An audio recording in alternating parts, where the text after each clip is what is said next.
आज की इस वीडियो के अंदर मैं आप लोगों के साथ एक बड़ी ही इंपॉर्टेंट स्टोरी शेयर करने जा रहा हूँ। स्टोरी शेयर करने से पहले मैं बताता चलूँ कि ये जो स्टोरी है ये तकरीबन 60% जो इंजीनियर्स होते हैं उनके साथ ये हैपनिंग होती है।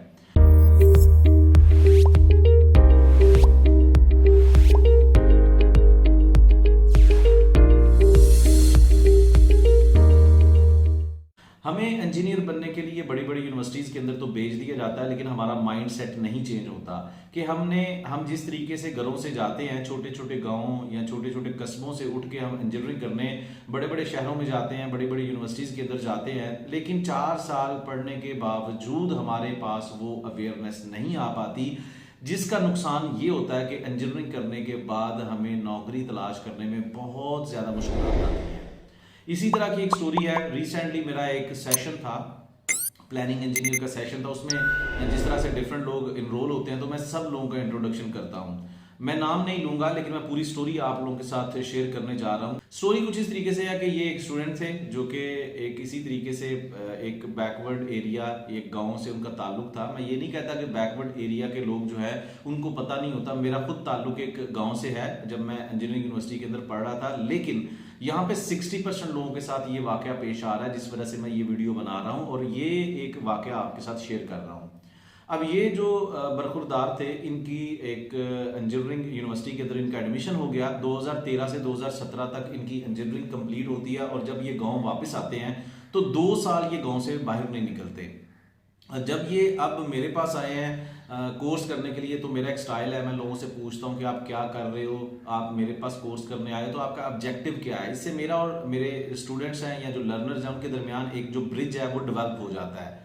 तो इन्होंने कहा जी 2017 में इंजीनियरिंग करने के बाद मैंने बाद में कोई नौकरी नहीं की। तो मैं बड़ा हैरान हुआ। मैंने कहा भाई क्यों नौकरी नहीं की? उसने कहा भाई मैं गाँव से ताल्लुक रखता हूँ, मुझे बताने वाला ही कोई नहीं था।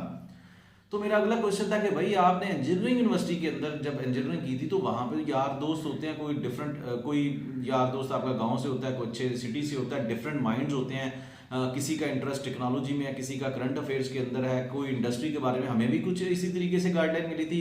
हमारे एक दोस्त कहा करते थे भाई ऑयल एंड गैस सेक्टर के अंदर नौकरियां बहुत ज़्यादा सैलरी देती हैं, तो हमें वहाँ से इन्फॉर्मेशन मिल गई। तो हम तो वो इन्फॉर्मेशन को पकड़ के चल पड़े और हमने अपना कैरियर उसी तरीके से डेवलप किया। तो आपके साथ ऐसा? तो उसने कहा भाई वो ठीक बात है आपकी, लेकिन जब मैं गांव वापस आया तो उसके बाद मेरा राब्ता ही नहीं रहा किसी से। तो मुझे गाइड करने वाला कोई नहीं था, जिसकी वजह से मेरी नौकरी नहीं हुई और 2 से 3 साल मैं घर बैठा रहा।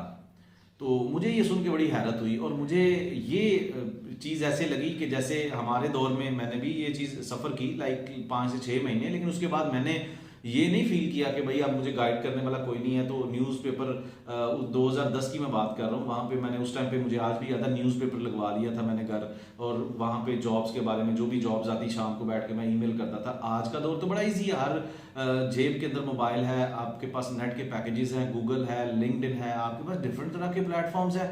अब तो कोई मुश्किल ही नहीं है। तो अब गाइडलाइन का मसला क्यों पेश आ रहा है? असल में ये होती है सारी गेम माइंड सेटअप की। आप हेजिटेशन फील करते हो, आपका कम्युनिकेशन गैप इतना बढ़ चुका होता है, ये सारी चीज़ें बर्डन बनती रहती हैं डे बाय डे। जैसे जैसे दिन गुजरते हैं, हफ्तों में, हफ्ते, महीनों, महीने, सालों में बदलते हैं, तो आप अपने अंदर ही अपना कॉन्फिडेंस लूज करते जाते हो। गाइड करने वाला कोई नहीं होता। और हमारा फैमिली सेटअप के अंदर 60% लोगों के साथ ऐसे ही होता है कि लोग सिर्फ क्वेश्चन पूछते हैं कि भाई आपकी नौकरी क्यों नहीं हो रही। हेल्पिंग मोड में कोई नहीं पूछ रहा होता कि अगर नौकरी नहीं हो रही तो भाई मैं नौकरी करवा देता हूँ। तो भाई मैं आपको यहाँ पे एक वार्निंग देना चाहता हूँ कि देखें, आपकी तालीम जो है वो आपके लिए एक एडवांटेज है कि आप आगे बढ़ सकते हैं आसानी के साथ। लेकिन आज का दौर ऐसा नहीं है कि आप डिग्री कर लोगे, आप पढ़ जाओगे तो आपको घर में कंपनियां नौकरी देने आ जाएंगी। ये अवेयरनेस, इंफॉर्मेशन या गाइडलाइन आपने खुद हासिल करनी है। इसमें बिल्कुल हेजिटेशन फील नहीं करना, वरना इतना पीछे रह जाओगे, कोई पूछने वाला नहीं होगा। तो भाई इन भाई साहब से मैंने पूछा कि अब 3-4 साल बाद आपको कैसे होश आ गई है? तो उन्होंने कहा कि यार मैं यूट्यूब के ऊपर ना आपकी वीडियोस देखता था, तो कभी वीडियो देखी तो थोड़ा सा असर हुआ, वीडियो बंद करके फिर कोई गाना लगा लिया तो वो वीडियो का असर खत्म हो गया, जो कि हम सबके साथ होता है। तो कहते हैं फिर मैंने 1 महीना आपकी काफ़ी सारी वीडियोस देखी, इसके अलावा और भी लोगों की मैंने वीडियोस देखी कि भाई स्किल सीखो, स्किल सीखो, स्किल सीखो। तो मेरा ये मूड बना कि मैं ये सीखता हूँ स्किल, और स्किल सीखने के बाद मैं देखता हूँ कि मुझे कितनी गाइडलाइन मिलेगी।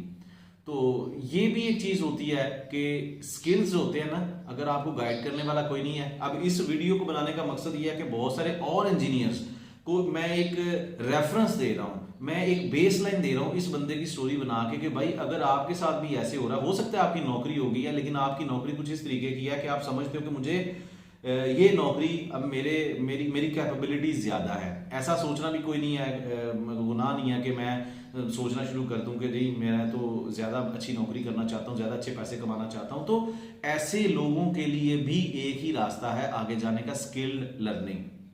स्किल को सीखें। अब स्किल कौन सा सीखना है, इसी के अंदर आपने इंफॉर्मेशन ग्रैब करनी है। आप अपनी इंडस्ट्री को आइडेंटिफाई करें, अपनी फील्ड को आइडेंटिफाई करें। उस फील्ड के अंदर एक्सेल करने के लिए आपको कौन कौन से कंप्यूटर स्किल सीखने जो है वो ज़रूरी हैं, ये आपके ऊपर है। आप इंजीनियर बन गए तो ये इन्फॉर्मेशन गैदर करनी, इस इन्फॉर्मेशन को अपने लिए इकट्ठा करना।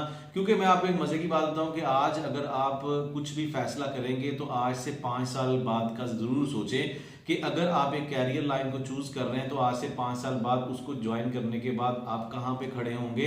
इस मकसद के लिए आपको अपने सीनियर्स की रहनुमाई की जरूरत है, आपको प्रोफेशनल प्लेटफॉर्म ज्वाइन करने पड़ेंगे। आप अपने इर्द गिर्द ऐसे लोगों का एक नेटवर्क भी रखें जहां पे आपको जरूरत पड़े, ताकि आप उनके साथ कम्युनिकेट कर सके। ना कि आप बिल्कुल एक कंबल ओढ़ के बैठ जाएंगे, नौकरी होगी 30,000 रुपये मिल रहा है, 2 साल बाद 35 हो जाएगा। ऐसा बिल्कुल नहीं करें। प्रोफेशनली जो लोग हैं, आपके क्लास फेलोज हैं, आपके सीनियर्स हैं, आपके प्रोफेशनल प्लेटफॉर्म्स हैं, वहां पे थोड़ा सा एक्टिव रहें। It will take not that much time के आपको बिल्कुल हर टाइम लिंक्डइन के ऊपर रहना है। मतलब वीक में 3 से 4 दफा उसको स्क्रॉल अप स्क्रॉल डाउन कर लें, देखें लोग क्या कर रहे हैं, अपने सीनियर्स के साथ गपशप कर लें, देखें कौन क्या कर रहा है, किस फील्ड के अंदर जा रहा है। तो ये चीजें बड़ी इंपॉर्टेंट हैं आपको अपने कैरियर को डेवलप करने के लिए। अगर आप आज ये नहीं करेंगे, क्योंकि आज का दौर इंफॉर्मेशन रेवोल्यूशन का दौर है। जिस बंदे के पास इंफॉर्मेशन है ना भाई, वो बंदा जो है ना उसके पास पॉसिबिलिटीज हैं।